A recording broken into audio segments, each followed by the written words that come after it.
Welcome to the Rim Break Rodeo. We hope this video helps. You start now by switching off data collection at the source. Sign into an administrator local account so changes persist. Open Settings, go to Privacy and Security, Diagnostics and Feedback. Set diagnostic data to basic and disable optional diagnostic submissions. Once done, turn off activity history and tailored experiences and disable the advertising ID. These stop personalized tracking.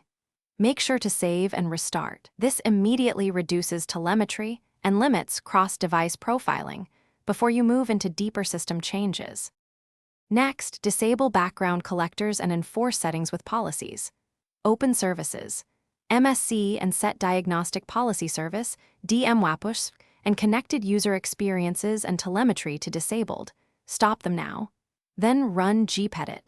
MSC and navigate to administrative templates to turn off telemetry and allow diagnostic data tailoring. Apply to both computer and user configurations. If group policy is unavailable, create registry keys under hklm/software/policies/Microsoft/Windows/data collection and set allow. Finish by stopping telemetry at the network level and verifying results. Create outbound Windows firewall rules to block telemetry processes and common telemetry destinations on TCP 443. Edit the host's file to point known telemetry domains to 127.0.0.1 so DNS requests fail locally.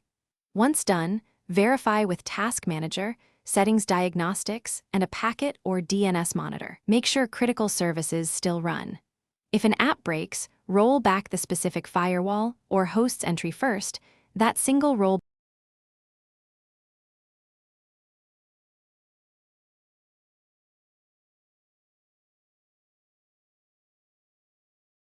Thanks for watching. Consider subscribing if we helped you.